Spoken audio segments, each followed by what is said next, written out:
Assalamualaikum warahmatullahi wabarakatuh. Kali ini saya akan menceritakan sebuah kisah misteri. Dan kisah misteri ini berasal dari Mas Elian Kidam, yang dahulunya pernah tidak sengaja dia mendatangi kampung yang ternyata kampung itu adalah kampung makhluk halus. Seperti apa kisahnya?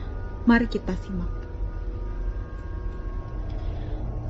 Ganjar merupakan temanku sejak aku duduk di bangku kuliah semester awal pertama kali kenal pas ospek di kampus di salah satu universitas di kota Bandung. Suatu ketika tahun 2012, ia mengajakku bermain di daerah Karawang. Katanya sih rumahnya bukan di kotanya, melainkan agak pelosok sedikit. Tapi bagiku tidak masalah selama keluarganya tidak keberatan dengan keberadaanku, dengan bermain dan menginap beberapa hari untuk mengisi liburanku yang cukup panjang. Awalnya aku berniat membawa motorku, tetapi ia menawariku dengan naik motornya. Sebenarnya aku agak ragu jika harus menaiki motor metiknya. Aku tahu betul motor itu sering mati mendadak dan kadang motornya mati total. Karena motornya memang keadaannya kurang bagus, apalagi untuk perjalanan jarak jauh, tapi berhubung dia memaksa dengan alasan biar lebih enak, hemat waktu dan tidak terpisah dalam perjalanan, ditambah dia meyakinkanku bahwa motornya telah diservis.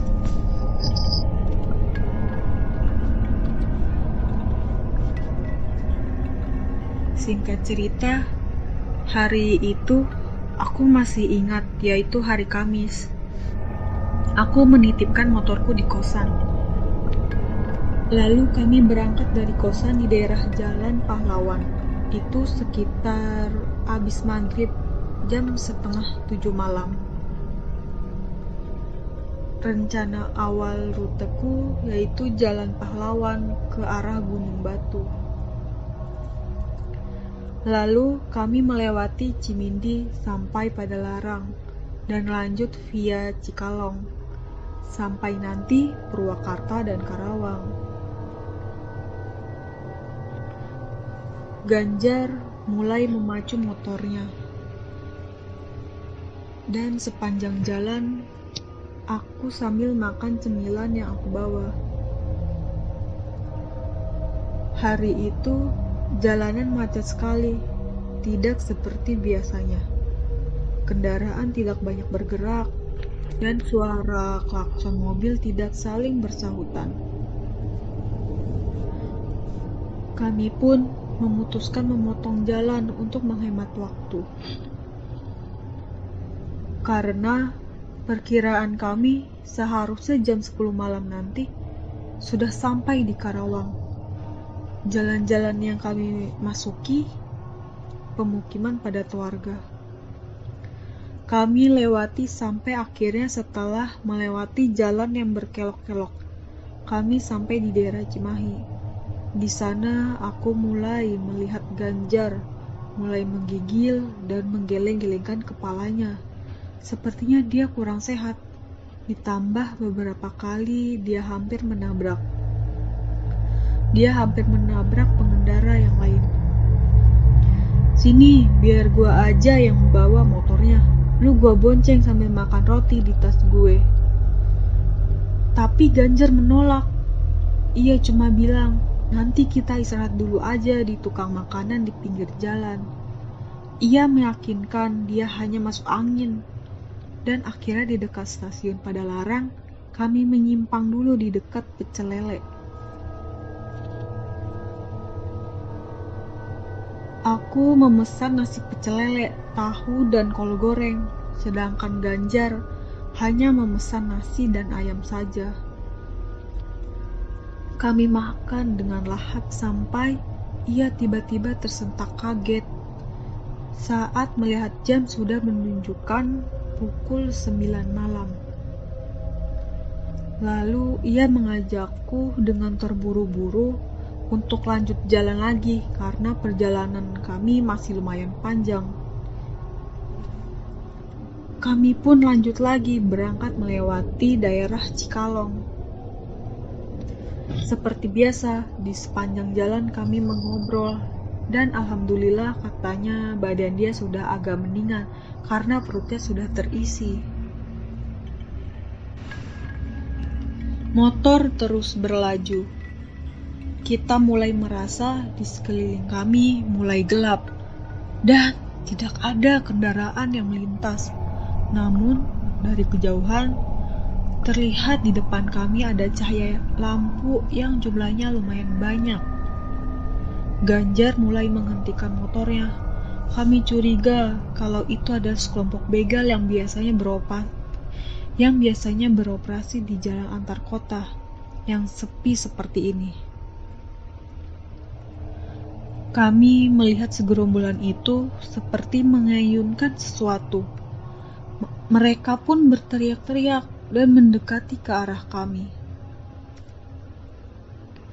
Lalu aku dan Ganjar takut, maka Ganjar langsung membelokkan motornya ke arah gang kecil yang berada pas di samping kami.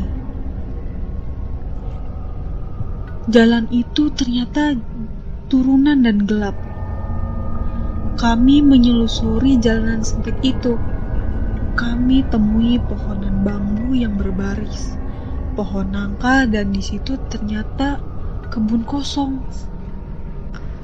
Dan sampai akhirnya kami keluar di jalanan aspal yang di sepanjang jalan tersebut kanan kirinya terdapat pohon-pohon pisang yang ujung daunnya sudah merunduk menyentuh tanah. Kami bingung harus ambil jalan ke arah kanan atau kiri. Dengan mengandalkan insting kami, membelokkan ke arah kiri saja. Jalan ini hanya muat untuk satu mobil saja, dan jalannya hanya diaspal sepanjang 1 kilo.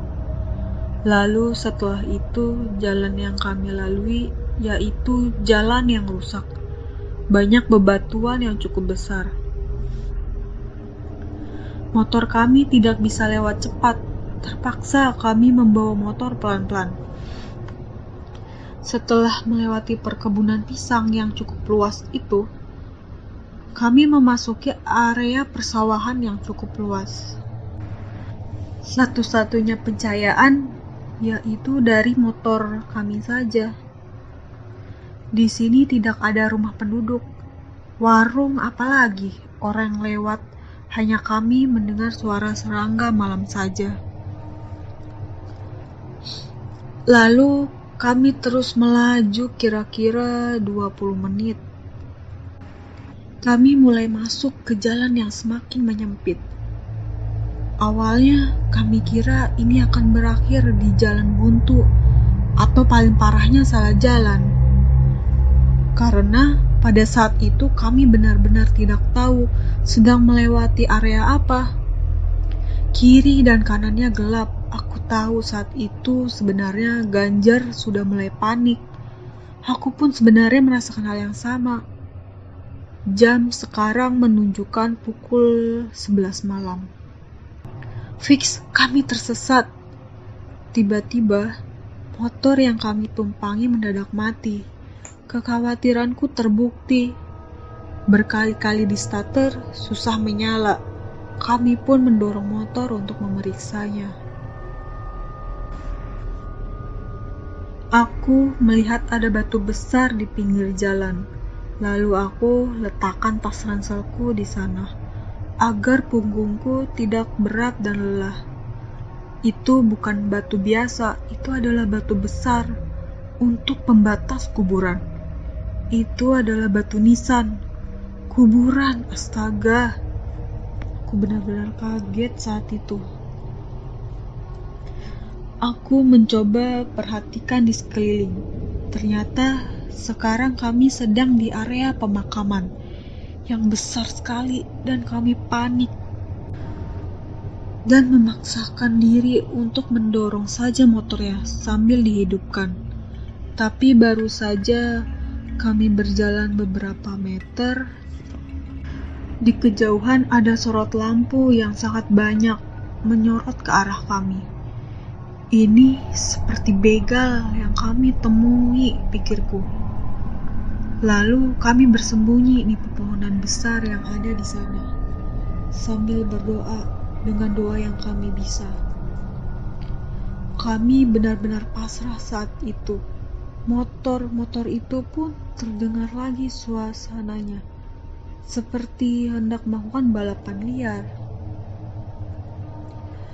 Benar saja, motor itu melaju ke arah kami. Tapi begitu mereka mendekat, jantung kami dibuat seperti berhenti bernapas. Saat mereka melintas, ternyata semua orang yang ada di motor itu tidak memiliki kepala dan menghilang begitu saja dalam kegelapan. Aku dan Ganjar dibuat lemas olehnya. Kaki kami tidak sanggup berdiri saking syoknya. Perlahan kami beristighfar, mencoba menenangkan diri. Setelah itu kami mencoba lagi menyalakan motor, dan akhirnya motor bisa menyala. Kami pun senang bukan main. Tanpa pikir panjang, kami langsung melanjutkan perjalanan dengan sedikit lebih cepat menembus jalanan yang rusak ini. Setelah sekitar 15 menitan, kami melaju dari kejauhan. Terlihat samar-samar pemukiman warga. Ternyata benar, itu adalah sebuah desa. Banyak sekali rumah berjejer di sana. Tapi sayang, rumahnya hanya diterangi lampu 5 watt. Dan menurutku itu sih remang-remang ya di sana. Dan di sana terlihat ramai sekali. Dan kami melihat ada kakek-kakek bertelanjang dada membawa cangkul sedang berjalan. Spontan saja kami bertanya, "Pak, mau bertanya, ini desa apa ya?" Lalu bapak itu menjawab.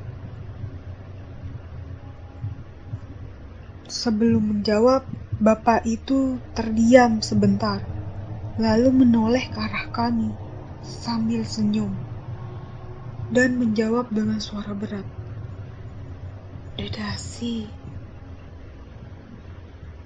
Kami bingung karena baru mendengar nama desa itu.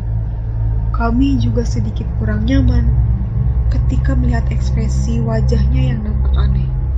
Sorot matanya tajam sambil bibirnya tersenyum tetapi menakutkan. Setelah pamit kepada bapak tua tadi, kami melanjutkan perjalanan lagi. Dan di sepanjang jalan kami melihat banyak sekali orang berdiri berjajar di sepanjang rumah. Mereka memakai pakaian yang menurut kami agak aneh. Hampir semua wanita, tetapi memakai pakaian seorang sinden dan kebaya lengkap dan selendang. Mereka menari-nari diiringi suara gamelan. Perasaan kami benar-benar campur aduk pada saat itu. Ada rasa takut, ngeri, terpesona, dan merinding. Ekspresi penduduk itu dingin, tatapannya kosong. Kami perhatikan di sekeliling ada banyak sekali orang di desa itu. Tetapi tidak ada satupun yang memandang atau menyapa kami. Sampai tiba-tiba motor kami mendadak mati kembali.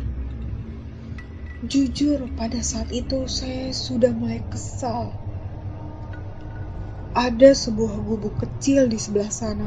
Akhirnya, segera kami pinggirkan motor dan mencoba memeriksakannya kembali. Saat kami sedang mengecek, tiba-tiba kami terkaget ketika melihat ada seseorang yang sudah berdiri di belakang kami. Kami pun menoleh, Dan di sana ada seorang wanita berdiri. Wanita itu berkata dengan suara datar dan dingin, "Ade sedang apa di sini?" Aku pun menjawab, "Motor kami mogok, Bu. Numpang izin sebentar ya untuk beristirahat."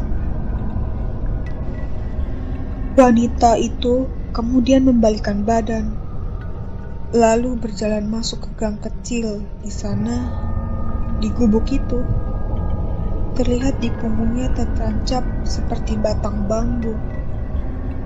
Ada darah yang membasahi punggungnya. Tapi baru beberapa langkah ia berjalan, dia sudah tidak terlihat lagi.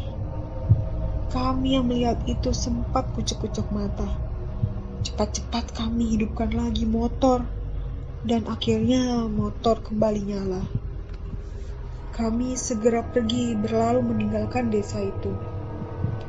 Karena desa itu terlihat aneh, dan suara gamelan terdengar semakin ramai. Saat kami melihat kembali ke belakang, ternyata tidak ada pemukiman penduduk. Yang ada hanya sebatang pohon besar dan ilalang-ilalang yang tinggi di kiri dan kanan kami. Mata kami terfokus dengan buah pohon besar di depan kami yang berjarak kurang lebih 200 meter. Ada putih-putih di atasnya. Kami pikir awalnya layangan nyangkut. Begitu kami mendekat, lagi refleks kami terkejut saat yang kami lihat adalah dua sosok kuntilanak yang tengah duduk di antara ranting-ranting di pohon sana. Tertawanya benar-benar menyeramkan, membuat sekujur tubuhku merinding. Ganjar menjalankan motornya sangat begitu cepat. Hanya satu di pikiran kami, secepat mungkin harus menemukan jalan besar. Jalan yang berbelok-belok, penuh batu-batu dan kadang naik turun, benar-benar membuat kami kesulitan. Hampir kami terjatuh karena jalanannya yang rusak. Sampai tiba-tiba di persimpangan jalan, motor kami menabrak sesuatu, hingga membuat kami terpental dari motor. Saat kami lihat, ternyata kami bertabrakan dengan seorang bapak-bapak yang sedang mengangkut kayu bakar. Bapak itu kemudian bertanya, "Mau kemana tengah malam begini?" Kami pun menjelaskan jika kami sedang tersesat. Bapak itu pun lalu mengajak mampir ke rumahnya, yang tidak jauh dari tempat kami bertabrakan. Di rumahnya kami disuguhkan minuman hangat yang rasanya agak pahit seperti teh, tapi agak pekat warnanya. Kami pun menceritakan semua kejadian yang kami alami. Namun, bapak itu menjelaskan bahwa semua yang kami katakan semuanya tidak ada. Desa Kedasi itu tidak ada. Kampung yang banyak penarinya ternyata tidak ada. Akhirnya bapak tadi yang kami temui menyuruh kami beristirahat saja dulu, dan pagi-pagi baru melanjutkannya lagi.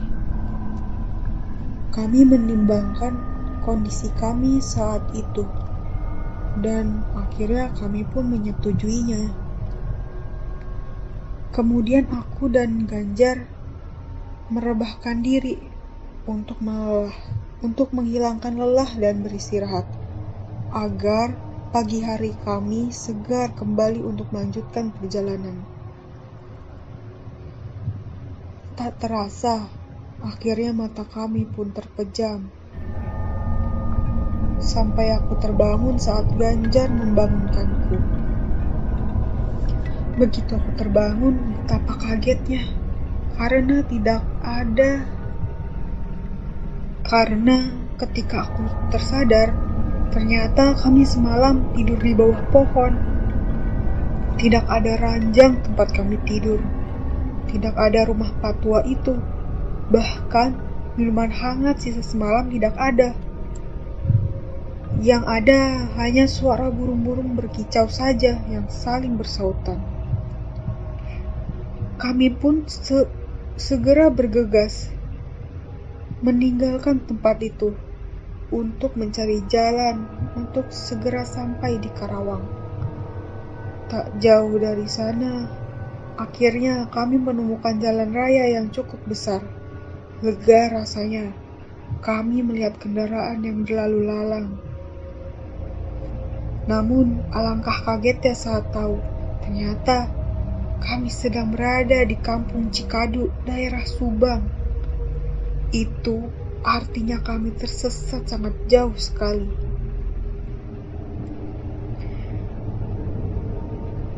Terima kasih untuk Mas Elian Kidam yang telah menyumbangkan pengalaman mistisnya untuk podcast horor ini. Menurut saya, cerita ini cerita yang cukup menyeramkan. Tidak terbayang jika saya yang tersesat di kampung, dan kampung itu adalah kampung gaib. Dan itu saja yang bisa saya sampaikan. Wassalamualaikum warahmatullahi wabarakatuh.